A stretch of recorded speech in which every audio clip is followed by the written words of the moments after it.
Okay friends, so இன்றைக்கி நான் உங்களுக்கு என்ன ரெசிபி செஞ்சு காணிக்க போகிறேன்னு பார்த்தீங்கன்னா, நம்ம மாறன் குட்டிக்கு பல்லு வந்தாச்சு. அதனால் அவனுக்கு வந்து டீத்திங் பிஸ்கெட்ஸ் பண்ண போகிறேன். வந்து 4 இன்க்ரீடியன்ட். இது என்னன்னு பார்த்தீங்கன்னா கோதுமை மாவு. ஸோ அம்மா வந்து இது வீட்டிலையே திரிப்போம் தெரியுமா, முழு கோதுமையில் ஃப்ரெஷ்ஷாக திரிக்கிறது, கடையில் உள்ளது யூஸ் பண்ணல. ஸோ அந்த கோதுமை மாவு, அதுக்கப்புறம் இது வந்து பனக்கற்கண்டை வந்து பவுட்ரு பண்ணி வச்சுருக்கேன். ஸோ 1 கப் கோதுமை மாவுக்கு 1/4 கப்பு பனக்கற்கண்டு பொடிச்சு வச்சுருக்கேன். பனக்கற்கண்டு இல்லை அப்படின்னா நீங்கள் வெல்லம் கூட யூஸ் பண்ணிக்கலாம், கருப்பட்டி கூட யூஸ் பண்ணிக்கலாம், சுத்தமானதாக பார்த்து வாங்கிக்கோங்க.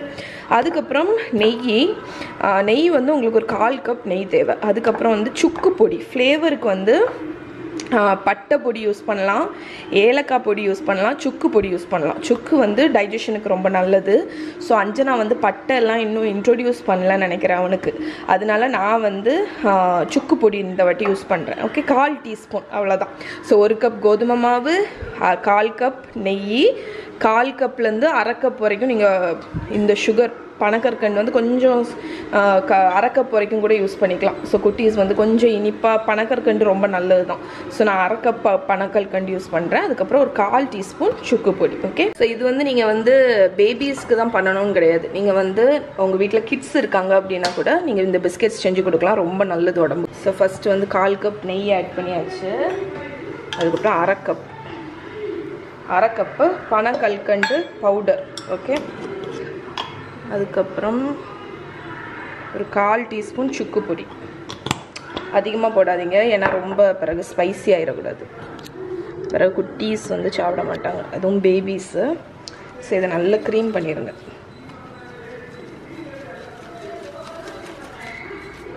ஸோ இந்த பிஸ்கெட்ஸில் வந்து நம்ம சோடா உப்பு எதுவுமே போட போகிறதில்ல, இது வந்து பேபிஸ்க்கு பண்ணுறதுனால.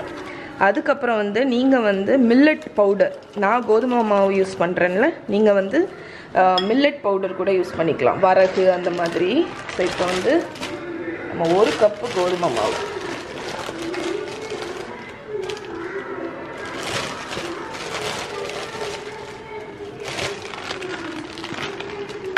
அவ்வளோதான். ஸோ இதை வந்து இப்போ ஒரு சப்பாத்தி டோ மாதிரி நம்ம மிக்ஸ் பண்ண போகிறோம். ரொம்ப ஈஸியாக பண்ணிடலாம் இந்த குக்கீஸ்.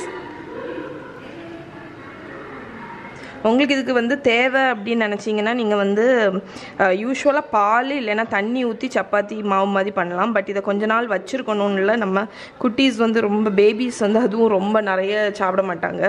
அதனால் ரொம்ப நாள் கொஞ்சம் 1 வீக் கிட்ட இருக்கணும் அப்படிங்கிறதுனால நான் வந்து பால் ஆட் பண்ணல. ஸோ உங்களுக்கு ட்ரையாக இருக்குன்னா கூட கொஞ்சம் நெய் கூட ஆட் பண்ணிக்கலாம். இப்போ பால் ஆட் பண்ணால் ரொம்ப நாள் வச்சுருக்க முடியாது இந்த குக்கீஸை. ஓகே, அவ்வளோதான். ஸோ எவ்வளோ சிம்பிளாக நம்ம டோ ரெடி பண்ணியாச்சு பாருங்கள். ஸோ இப்போ கையை வச்சு நான் பிசைஞ்சு ஒரு சப்பாத்தி மாவு பதத்துக்கு கொண்டு வந்துட போகிறேன். ஓகே, ஸோ ரெடி ஆயாச்சு. இப்போ இதை ரோல் பண்ணிடலாம். ஸோ இப்போ வந்து நம்ம ரோல் பண்ண போகிறோம். ஸோ கொஞ்சம் கோதுமை மாவு தூவிக்கலாம்.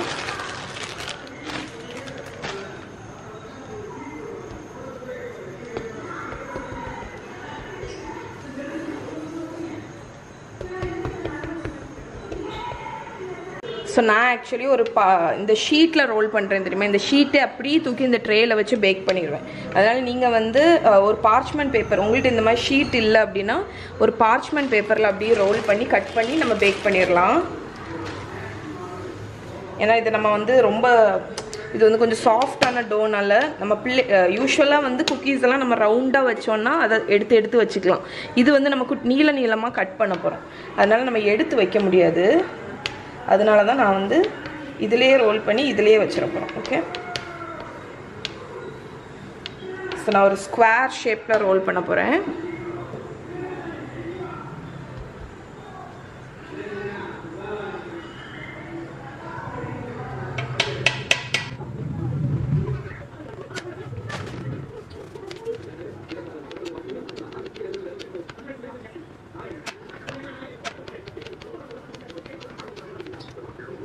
ஸோ நம்ம இப்போ ரோல் பண்ணியாச்சு. இதை தூக்கி அந்த ட்ரேயில் வச்சிடலாம். ஓகே, ஸோ நான் இந்த ட்ரேயில் தான் பேக் பண்ண போகிறேன். இப்போ இதை வந்து கட் பண்ண போகிறோம். நீங்கள் கத்தியை வச்சு கட் பண்ணிக்கலாம், இந்த பீஸா கட்டர் இருந்தால் அதை வச்சு கட் பண்ணுறது ஈஸி. ஸோ நான் எப்படி கட் பண்ண போகிறேன்னா, இப்படி கட் பண்ணிட்டு இது சென்டரில், ஸோ ஃபஸ்ட்டு சென்டரில் ஒரு கட் கொடுத்துருவோம். அதுக்கப்புறம் அவனுக்கு கையில் பிடிச்சி சாப்பிட்ற மாதிரி இந்த வீதி வீதியாக பிஸ்கெட்ஸ் மாதிரி கட் பண்ணிடுறேன்.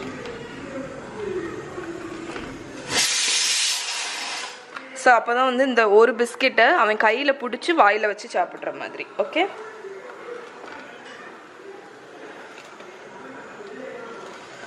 அவ்வளோதான். ஓகே, ஸோ இப்போ வந்து இதை நான் அப்படியே அவனில் தூக்கி 180 டிகிரி செல்சியஸ் அவனில் ஒரு 12லேருந்து 15 நிமிஷம் பேக் பண்ணி எடுத்துகிற போகிறேன். ஸோ பேக் ஆகி முடிச்ச உடனே காணிக்கிறேன். ஓகே ஃப்ரெண்ட்ஸ், இங்கே பாருங்கள், நம்மளோட பிஸ்கெட்ஸ் வந்து பேக் ஆகியாச்சு. எனக்கு டோட்டலாக 13 மினிட்ஸ் ஆச்சு பேக் ஆக. ஸோ இந்த மாதிரி லைட் கோல்டன் கலர் வந்துச்சுன்னா எடுத்துருங்க வெளியே.